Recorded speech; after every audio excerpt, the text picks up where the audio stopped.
महाराष्ट्रात 6,600 मेगावॅट वीज निर्मितीचं कंत्राट अदानीलाच, महावितरणसोबत 25 वर्षांसाठी करार.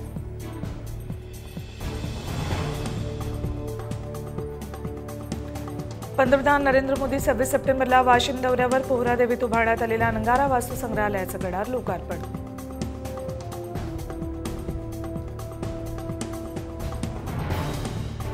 गुलाबी होण्याची गरज नाही, आपल्या कपड्यांचा रंग पांढराच, पांढरा रंग कुणातही मिसळतो. अनौपचारिक गप्पात शिंदेंचा अजितदादांना टोला.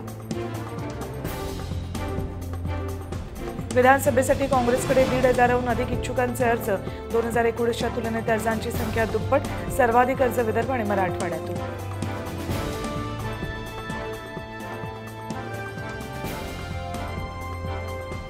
महायुती आणि महाविकास आघाडीच्या उमेदवारांची घोषणा पितृपक्षानंतरच करणार. विधानसभा निवडणुकीच्या जागा वाटपाचा फॉर्म्युला ठरवण्यासाठी होणार बैठक.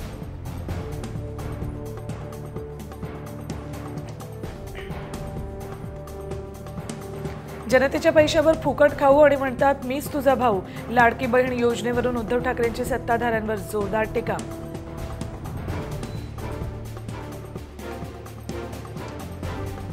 आमदार राजेंद्र राऊतांविरोधात मराठा समाज आक्रमक. सोलापुरात राऊतांच्या प्रतिमेला जोडे मारून मराठा समाजाचं आंदोलन.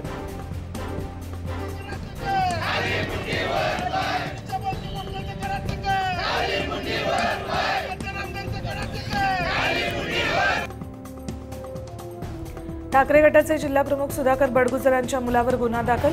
आरपीआय शहर अध्यक्ष प्रशांत जाधव गोळीबार प्रकरणी दीपक बडगुजरवर गुन्हा.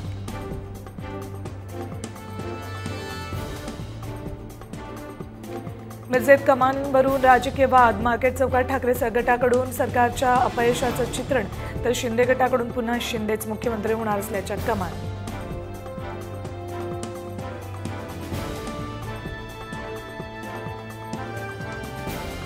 नांदेडमध्ये लाडक्या बहिणींचा देवाभाऊ या कार्यक्रमात साडी वाटपादरम्यान गोंधळ.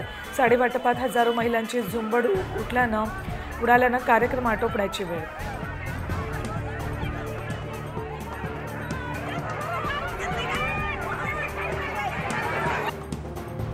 लालबाग राजाच्या चरणी भाविकांना मिळणाऱ्या अपमानास्पद वागणुकीविरोधात पोलीस आयुक्तांकडे तक्रार. भाविकांना धक्काबुक्की आणि शिवीगाळ केल्याचा वकील आशिष राव यांचा आरोप.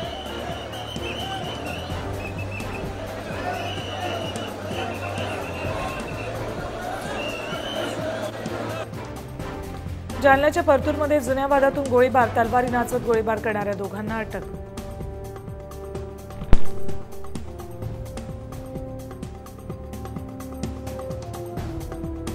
पुणे मुंबई एक्सप्रेसवेवरील वाहतूक कोंडी कमी होणार. अटल सेतू जवळून आता 14 पदरी रस्ता तयार करणार.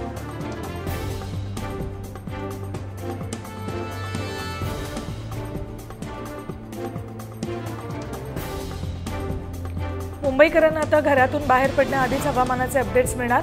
मुंबईतल्या 4 ठिकाणी बसवले डॉपलर रडार. हवामानाचा अचूक अंदाज करणार.